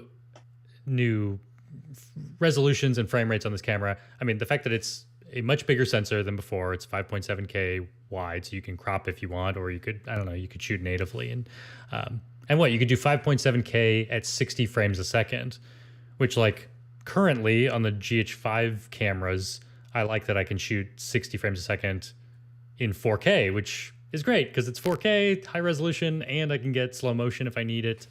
But the fact that you can do that in 5.7K is great. So now in 4K, you can do 120 frames a second, and I believe you could do 300 frames a second in 1080. Which is crazy. Yeah. And 1080 like is still used all over the place. Like I use it, sometimes I shoot 1080 for television. We shoot the podcast. Well, actually, we shoot the podcast in 4K, and then we present it in 1080. I stream in 1080. But like, I would use 300 frames a second to shoot some cool slow-mo and throw it in all these 1080 places that I'm producing for. Yeah. And one of the things that I think you were most excited about is USB-C, all the things, right? Charging and all the USB-C, get into that modern USB-C world. Well, yeah, a lot of the things that they announced for this camera are things they've tested out on like the S1H, their full frame camera, or like on the GH5 Mark II. I mean, simple things from the GH5 Mark II, like there's now like a red recording frame that you can that pops up. I love that. Everybody loves that. Exactly. It's such a simple thing. But like the GH5 Mark II compared to my GH5 has USB-C that can power it. I love that I'm right now powering my GH5 Mark II as it films me during the stream. I kind of started using these cameras for the stream because they can just be plugged in and not lose any power. So you can power them through USB-C. And tell us about the cool announcement they made that they're apparently going to do with firmware upgrade and USB-C. Yeah, so you're going to be able to record directly to a USB-C attached SSD, which I think is super cool. Yeah, that was a big thing that people were hoping for, and it's not going to happen right on launch. I think they said they're shipping this camera about a month from now. It's available now. You can order it right now. They're pricing it right at $2,200, which is that's a great price point, right? It's where they've priced all these cameras. Like I think they've traditionally sold these cameras for like $2,000 at launch. So like with inflation, this is the same as they've always done. But the reason you would want an SSD over USB-C, which is coming with the next firmware update, is this camera is capable of some pretty high resolutions and frame rates, but also shooting ProRes 422 HQ, which is just going to take up more space. So a lot more space. Yeah, you may want to record to an SSD. But tell us about the dual card slots. Yeah, so it's got your SD card slot like you'd expect, but it has a second card slot, and it's the new CFast cards, which have tremendously more bandwidth. And it sounds like you'll need that for the super high bitrate codecs. Many of the codecs, it's going to let you dual record to both cards at the same time, but there are some codecs in there that are so high quality and such high bitrate that blows through the SD card speeds, and those will just go to your CFast. And another benefit of having a CF Express card is that even in these normal modes where you may not need it, that you could still write to an SD card, writing to the CF Express card will copy faster to your computer. I mean, I know a lot of people who, for that reason, prefer that media to SD cards. I suppose it will be weird that it's a dual SD card slot, or it's a dual slot, but they're not both SD cards, so you lose that. But you can still do relay. It's a great transitionary time, right? We can have the old SD cards and we can have the new CFast cards. And I do think you said CF Express, which I think we determined is different than what this is, which is CFast. Well, I think earlier I was saying compact flash, but I think CF Express is what these are. That's what Matt and Sean from Panasonic were referring to it as. Okay, so they are not CFast cards then. Yeah, I don't know. I think they're CF Express cards. I mean, let's check the. Let's check this out. Let's check this out right now. Let's check the specs on B&H. Hey, we've got a live chat too. So live chat, help us out. It's CF Express Type B to be specific. Gotcha. So where did I get CFast? I don't know. Well, that's what people in our chat were saying, which I don't know. Maybe that's what people call it. No, they're different. It's a different CF thing. Express is different than CFast. So I thought I was correcting and am I right Griffin, to call? But he's correcting me. Am I right to call CF Express Compact Flash, or is it a different? I would think that's Compact Flash, but maybe I think it is. Yeah. So I wasn't crazy. I was just you were not crazy. Calling it. I was wrong. I wasn't calling it the full name before. But yeah, you'll have both. So as Matt and Sean, who work at Panasonic, explained in the live stream, you could still do backup recording and relay recording in many of the modes. It's just in some of those super high. I imagine if you're shooting ProRes, maybe you won't be able to do, if you're shooting 5.7K ProRes, you may not be able to do that to the SD card. We'll see. They also said the firmware update will bring RAW over HDMI. And another thing that was interesting to me is, this was one of the rumors and they confirmed it, was 4-channel audio, which I was confused about when I saw the rumor, because I was like, you're still plugging in the XLR box, which only has 2 mono inputs. So where are these other 2 audio inputs coming from? And it sounds like the 3.5 millimeter jack on the side can bring in 2 more. So you could have like your wireless lavs that go in over 3.5 I suppose if you had an adapter to bring them both in through one stereo port. And then you could also use the XLR1 adapter. What I want to know, and maybe this will be the case or not, is I want to know, can your 3rd and 4th channel be the internal mic on the camera? I don't know that and yet. I believe they said yes. I thought I heard them in maybe. the chat say that yes, you can do that for a scratch or backup or etc. Yeah, that'd be cool. How do you think that records though? Is that in the file? Can they somehow do 4-channel audio built right in the file, or is it going to throw a separate WAV file down? Or I bet it'd be in the file. Okay. I mean, I know ProRes can support multiple tracks. Maybe Never done that maybe before. a regular MOV file, like an H.264 file, can do it too. They also point out with the audio that it'll be 24-bit audio for people who wanted higher bitrate audio. There's a timecode cable included, which is something that the GH5S already did, I believe. And they pointed out there's no crop in any of these modes, no sensor crop. And one of the things they're able to do with this new faster processor is you can now do punch-in manual focusing in 60-frame recording. So that was a limitation on the previous cameras. If you could do this, like, if you're in manual focus, you turn the dial to focus, and it punches in the image for you if you want that focus assist. But that would always disappear while recording. So in this camera, you can still do it up to 4K 60. You still have that functionality. Along those lines, they also mentioned in the slow motion modes, in the high frame rate modes, you have autofocus and audio recording, which is something the GH5 couldn't do. That the moment you went into like a high frame rate mode, you would just lose those features. So it sounds like an exciting camera to shoot both high resolution, 5.7K, and also to play around with lots of slow motion. The idea of like recording 300 frames per second and also getting the audio is great. What's like the iPhone's slow motion? I think it'll do 240 now, I think. Yeah, I was gonna say it's pretty high. Like, yeah, I think 240. Like I already get really fun slow motion with the iPhone.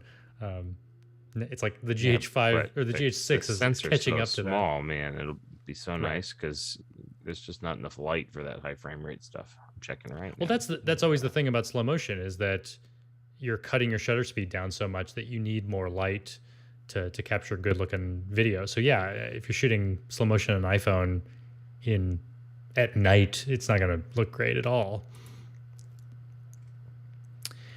And because we're live, we can go to our chat. I see a comment from Ulysses. 240. Oh, nice. Ulysses on YouTube says a SanDisk 128 gigabyte Extreme Pro CF Express card Type B is $140. And they did point out in their stream about the GH6 that it seems like many retailers, B&H included, will give you a free CF Express card with purchase of a GH6. You know, it actually doesn't say.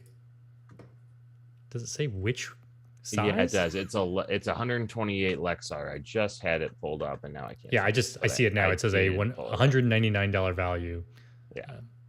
So yeah, that's nice. That's nice to know. They're kind of pricey compared to an SD card, but you can get one free if you order it on B&H or many other retailers. Sweet. So you ordering one? You getting your pre-order in right now? Firing up those fingers? Warming up that credit card? I'm biased, like, you know, I'm a LUMIX ambassador, so like I talk about LUMIX cameras a lot and certainly recommend them. And if these specs appeal to you, you should get the GH6. But I probably won't buy one because one, I don't know, Panasonic might give me one. We'll see in the future. That would be one way to go. And also, I have the cameras I need. Like, you know, let me get on my soapbox for a minute and say the thing I always say every time a new camera comes out is like, you don't need it. Maybe Panasonic doesn't want to hear me say that, but like you know, when you've graduated beyond the capabilities of your camera, then you should certainly consider this. If you've been in the market for something that you need something that shoots 5.7K or the higher frame rates or the ProRes, then this is a great camera for you and at a relatively nice price point. But you don't need it to tell your story. The camera you have now can do the job. Always good advice, Griffin. But I think I should buy one, don't you? Yeah. You've already moved over to Sony. Maybe this will move me back, you know? Yeah. I got to test that autofocus. That's what I'm excited about. They did claim some autofocus improvements. Still not phase detect, but they were talking big about their autofocus. So be interesting to see how that works. Yeah, they're always trying to make software improvements on the autofocus because people don't think it's as good as phase detect. Is that the alternative? That's right. As opposed to like a so this is still detect. a DFD. It's the same style of autofocus that the previous cameras did. The other thing about this camera is, I mean, we should talk about the physical features of it. I mean, some of the weird things on the exterior. It has a record button on the front as well as the top. Like, I guess that's for like filming yourself, that you can just easily see the record button. It also has a tally light on it. So I think there's actually one on the front and the back. So when you're recording, you can very much see your recording. Although I'll say the frame record, just the outline on the screen is a huge deal. It's a bigger camera. I think it's about the same height, but it weighs 15% more than the GH5. It is a little bit thicker in the forward dimension because they added a fan to it. It has an active cooling system. They talked about 3 things getting really hot in the camera: the sensor, the engine, and the CF Express. Yeah. So this thing has a fan, which I think the S1H has. And the sensor is being cooled by the chassis, I think they said, not the fan. Yes. The fan handles the other parts of it. And they said it would only kick on when it really needed it. And it should be basically inaudible, were the comments there. So that's good. Yeah. And if you take a look at the pictures of this thing, you'll also see it has a new kind of tilt screen where it looks like it can move in all the same directions that the previous one could, except that it will also tilt when it's flat against the back, which is something, if you were looking at the LCD flat against the back of the camera on the GH5, you couldn't move it, you couldn't tilt it up or down. And I think this can maybe do both directions. We'll see. It could certainly do lots of different tilts looking at these pictures. All the best tilts. All the best tilts. I noticed in one of the pictures, I think they moved the display button. I don't know if people didn't like where it was or they just had to move it for some other reason. The display button on the back of the camera, I think, is in a different position now. Looking through images myself, see all that record button is kind of nice and big and shiny. And they also changed the orientation of the battery. We should talk about the battery. That it's the same battery as the GH5 Mark II. It's a 2200 milliamp battery. And so it's a new style of battery that you can't pop this battery out and pop it into your old GH5, but you can take the old GH5 battery and put it in the new GH6. But it's a higher capacity battery, which is good because this camera clearly is going to be more powerful and drawing on more battery. And then they also kind of shifted the orientation of how it goes into the handle, I guess, to make more space. And I think they did say there are some features, though, that you have to have the new battery in or they won't work. Oh, interesting. Yeah. Yeah. So it's actually like drawing a different amount of power. You can use your old batteries in most of the modes, and in some of the modes that are the most, it sounded like it was really a heat issue. The new batteries support a lower voltage, which can actually let them run the camera cooler for some of that crazy high processing stuff. So that's kind of interesting. Yeah. And then people had a lot of questions about the ISO modes, which I don't think the specs talk about. Yeah, I couldn't find an answer on that. So, and that's one of those things, you know, you're going to see insane ISO numbers on every spec sheet of a camera, right? So the real question is, where is it usable? And it sounds like they've got a pretty great sensor here, but it'll be interesting to see when the review units start hitting some of those really smart camera guys to see what the ISOs look like and what's usable. And they didn't mention anything about dual native ISO on in the stream. I did see in the rumors about the camera various different native, like base ISOs, like pretty much depending on which mode you're shooting in.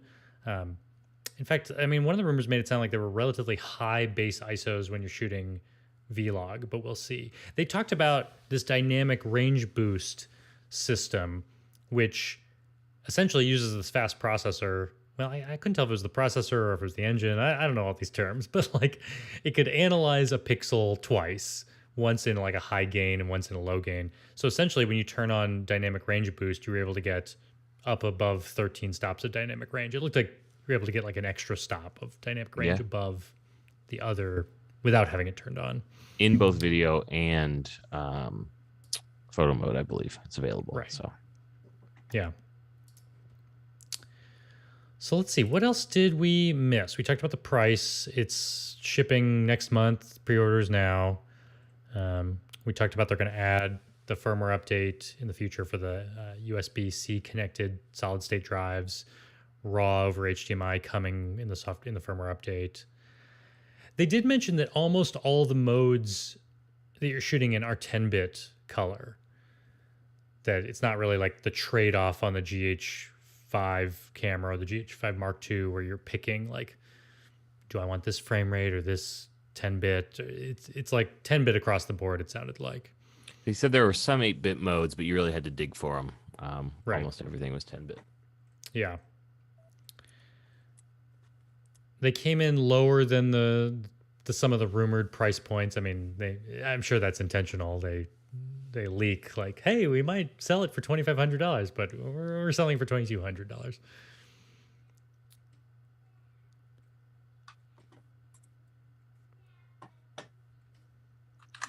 And I guess I should point out for comparison purposes that this is a 5.7K sensor, which is like 5,700 something. I can't remember. It's 5776. Yeah, the actual sensor size is 5776 by 4336. That's the full 25 megapixel sensor for photos. Yeah.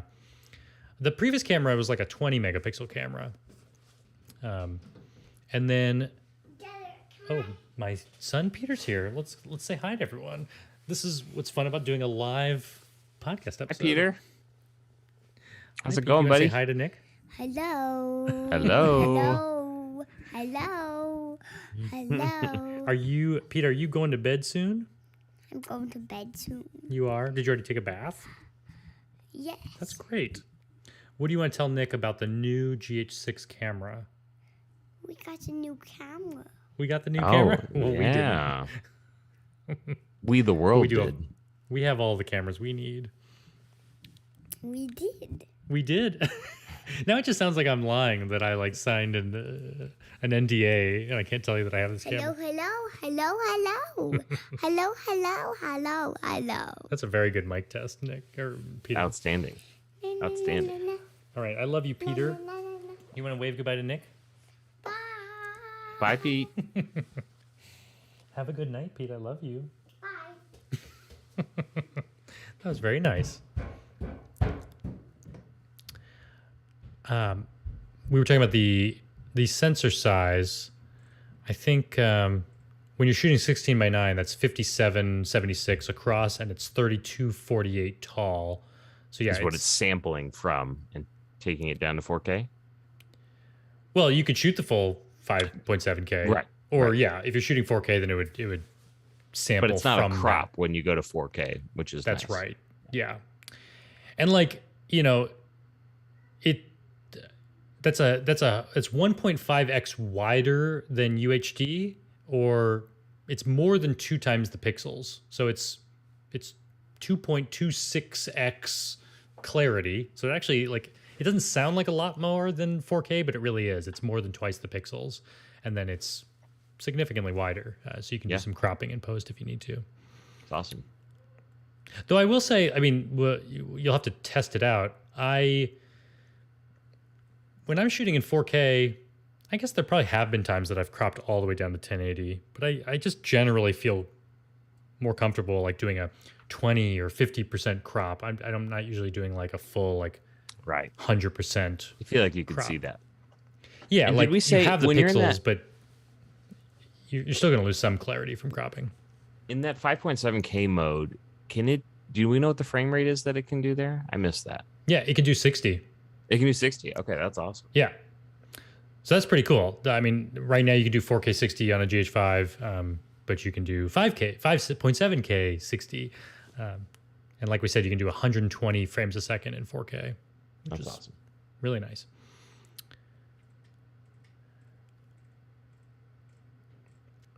But yeah, otherwise it's nothing like you said, nothing earth-shattering. Like when the GH5 added image stabilization in body, that was like a big change. Or when the GH4 was the first 4K in the series. Although I guess, jumping from 1080 to 4K, jumping from 4K to 5.7K is about the same.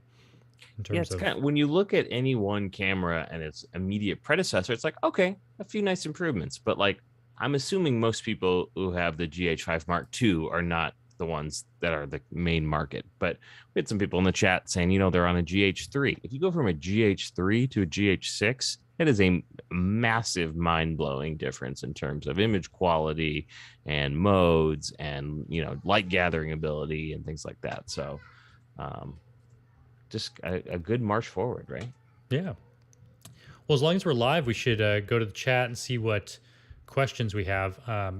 Ulysses wants to know if it has a full-size HDMI output and if it has waveform and vector.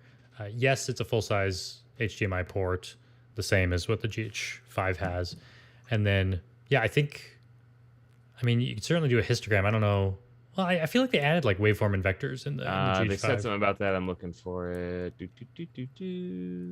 Scopes and assists, waveform monitor, vector scope, and luminance spot meter are available. Yeah, I feel like they added some of these features in the GH5 Mark II. And that, it kind of seems like everything they put in the GH5 Mark II is probably making its way to the GH6 as well.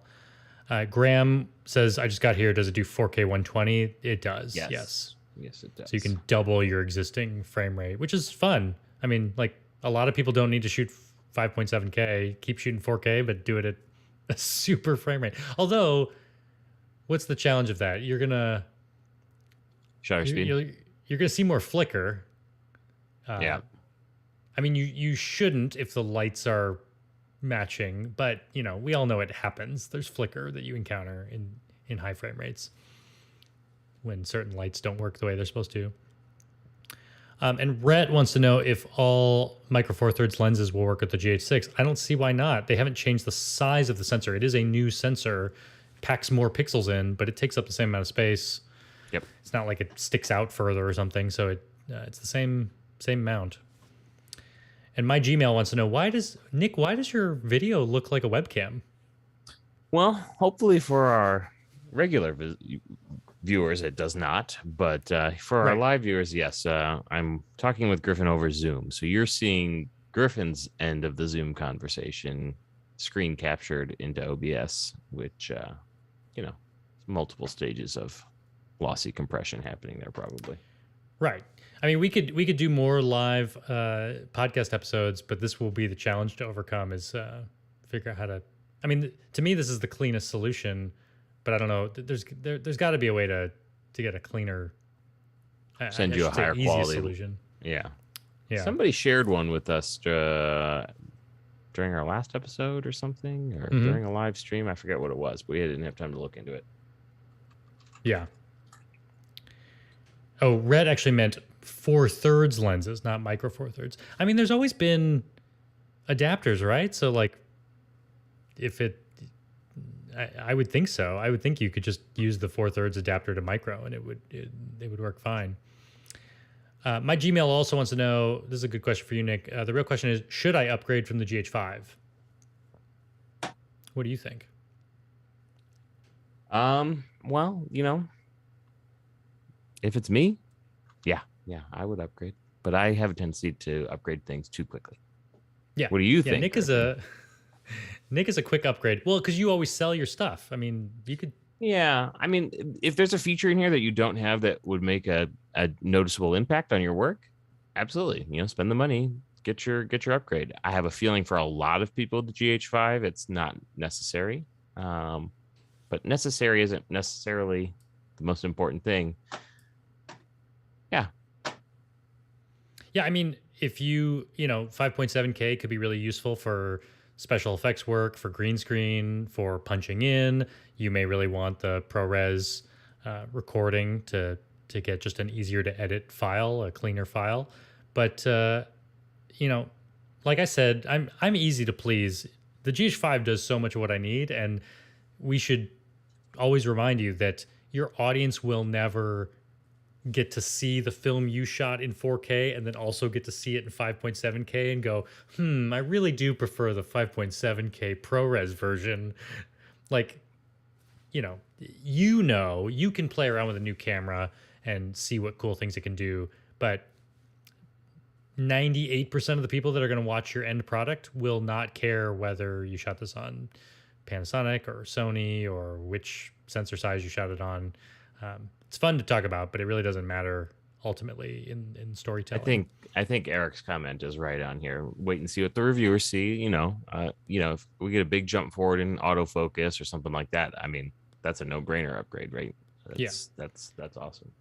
And at its price point, it's an easy upgrade. Like, if Panasonic came out with some new crazy camera and they were like, it's $4,000, everyone would be like, well, I don't know what to do. But the fact that they price it at exactly what all GH cameras have always been, they're saying it's very accessible. I mean, if you're going to go out and buy a new camera today, it's a great choice. Totally agree. And then Joe Ayala is wondering about the autofocus. That was one thing they didn't talk about much, which, I think we know that people are disappointed or are going to act disappointed that it's not a completely different autofocus system, that it's still DFD. I heard some rumors about it being like AI improved, but they didn't talk about that in the live stream, so I'm not sure that's true. They certainly did say that it has a lot of improvements, that it works a lot better than the GH5, which I've experienced that. Like when they said the GH5 Mark II has better autofocus, it does, but it doesn't make everyone happy when they don't say it's a completely different technology. Dr. Mad Zap is actually recommending OBS Ninja to bring in your video in a cleaner way. Oh, for a remote? Oh, and Film Designs on Twitch has a real dig at you. Says Nick usually has dodgy lighting anyway, so we sort of expect it. Wow. That's rude. Dude. I got all my lights back out. They were all put away because we're selling our house. We were showing it, and I did a lot of work. I got multiple lights on, and man, throwing shade. Yeah, I like your lighting, Nick. Not cool. Right. Hey, I want to answer more questions, but I think first we should take a quick sponsor break. Absolutely. And I'm going to play some really fun music that you found on our sponsor's website, Jambox. So tell me about this song, Nick. Well, I was listening to some of their playlists. They've got great playlists that help you kind of find music, and that's always my toughest task, is trying to actually dig through and find this music. And when I heard this one, I immediately thought, this is from my MKBHD tech videos, right? I mean, you get that kind of cool tech electronic vibe.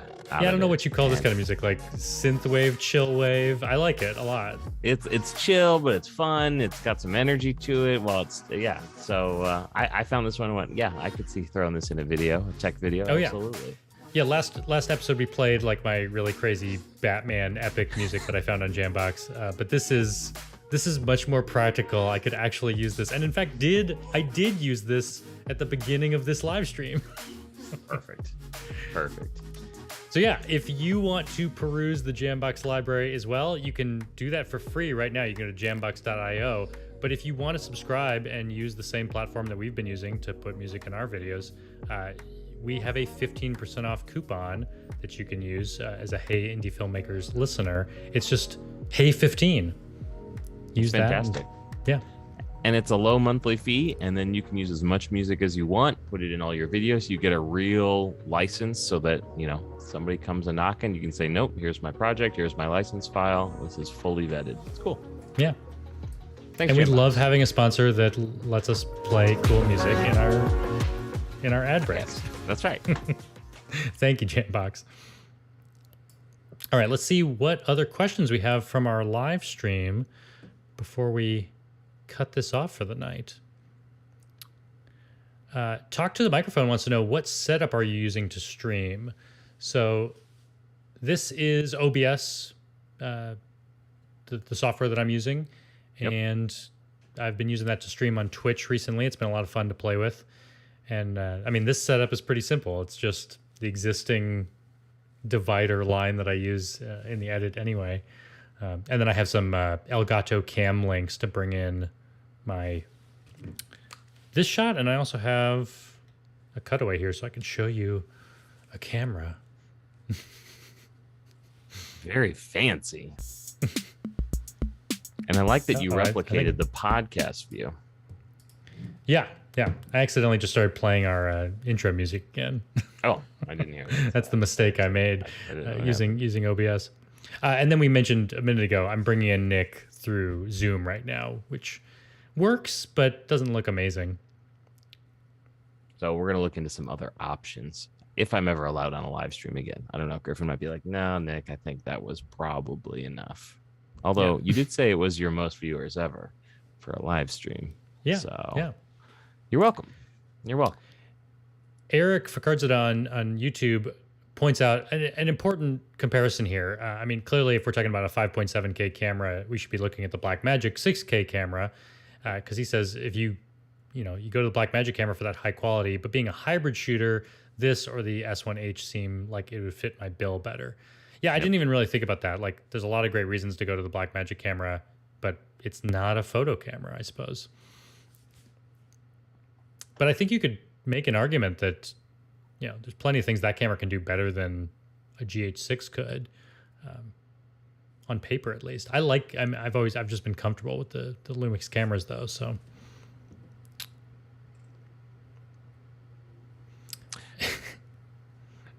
I see a comment from Eric that says, wait, this is not a sponsor about jam for my lunches? It's not that kind of jam box. It's not like a jelly of the month club. You're right. It's not a lunch box with different jellies to try. Griffin, I do have some exciting personal news here in the Bodmer household I could share with the audience. Oh, yeah. I want to hear it. All right. This is our newest thing right here. Let's see if we can get that to focus. No, let me take my eye out. Oh, there you go. Now there we go. We got a puppy. When it was out of focus, I was like, this looks like a baby. And I was like, I know you don't have a new baby. That's Lucy the dog. That's Lucy. She's an English bulldog. And so that's what we've been up to over here. Well, you're instantly getting a huge response. Film Designs on Twitch says, oh, very cute. Crash Landon says, oh, my OMG, too cute. Puppies are always a winner. Griffin, you don't have a puppy. No, I'm not a dog person. You just I don't want to deal with all that, like taking animals outside. Yeah, we do need to feature Lucy Film Designs. I agree. We'll bring her in someday. I noticed from the comments coming in about how cute your puppy is that Twitch is always faster than YouTube. I'm not sure why, but I also notice it in not only are people responding first in Twitch because they're clearly seeing us first, but when the video is done, Twitch, I think, makes it available immediately. And I think YouTube takes some time to like re-encode it. Process it, yeah. Yeah. So if you came to this late and you're looking for where to like start from the beginning, Twitch may be the place to do it when we get to the end. Talking about the setup for the stream. So I'm connected over Zoom and you're using OBS, but we were sharing the Panasonic live stream video as part of our stream.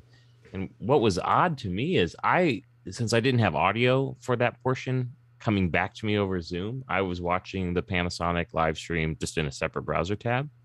And I was a good 15 seconds behind you, even from what I was seeing. I wonder why that would be. I kept refreshing it, hoping I would catch up. And it was giving me a little bit of trouble because you'd like laugh at something and I'd have to wait 10 seconds to figure it out. And I never knew if I was like interrupting something important when I wanted to talk. So, well, what's more interesting? things to work out. This may even be how YouTube processes these videos. Is that I was using this was actually kind of a challenge for this video, for this simulcast for us to do live commentary. It was figuring out how to get the video into OBS. I could have just done like a screen capture, but I figured like that's not the way to do this. So I did it as a browser source, and I used like pretty much if you like go to a YouTube video and you click share and then go to the embed link, it's a different link. It's like youtube.com/embed and then like the video ID. And then I added some qualifiers to like remove the controls and do various things like that.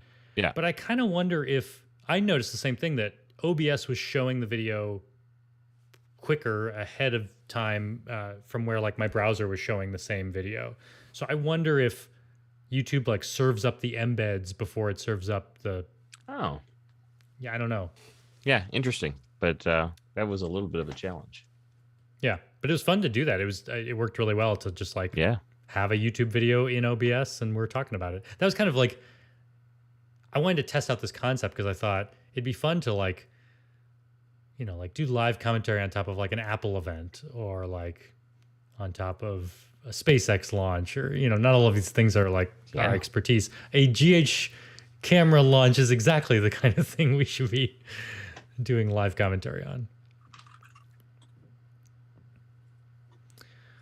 Well, I think that that covers what we wanted to talk about today. This was fun doing a live podcast. I appreciate everyone sticking with us for this the like live full chat's 2 hour. impressive. I mean, they were all over it. That makes it a lot of fun. So thanks, guys and gals. Yeah, the fun thing about having a live chat is that we can make mistakes in the podcast and then people can correct us while we're doing it. Yeah, I mean, here's one right now from Eric who says, and yes, Griffin, the Blackmagics have superior codecs, or at least the RAW, but not the easiest to travel with. I like more cinematic shooting, but the light load of travel, videographer, photographer. Oh yeah, I guess, you know, what is the Blackmagic? Like an EF mount or something? It's not a Micro Four Thirds mount. It's a bigger glass, perhaps. And I do have friends though that not really a still camera, right? Right. Yeah. Yeah. But I have friends that swear by that camera. Like, I mean, you should seriously consider that camera or the GH6 if you're looking at things like ProRes and RAW and 5.7K and all that. All right, my friend. I think we did a fantastic job. Yeah, really want to pat us on the back. I think we're real experts. Camera together. We basically solved all the problems. That's great. Yeah.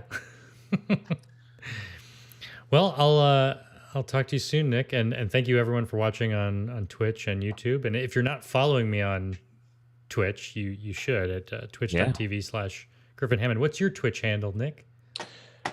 We did this last time. It is twitch.tv/AmpSonic, I believe. That's right. Yeah. AMPSONIC. And I've been telling Griffin we need to do some video game streaming together where, you know, I beat him at a shooting game or something. I think that'd be fun. So you guys got to tell him we need to do that because I don't think he's too excited about it. So let him know. Thank you. I'm not excited about getting shot at. That's right. Okay, then we can play chess. But we should. I'll beat you at chess instead. Yeah. I think that'd be fun too. You are much better at chess. I don't know. You're smarter than me, so it'd be funny if I've been playing chess for a year and you just come in and kick my butt anyway. I'm not very good at it, so tic-tac-toe. Yeah, checkers maybe. Checkers. All right, my friend. Thank you, everyone. Thank you, Nick. Talk to you guys later. Talk to you later. Bye-bye. Bye.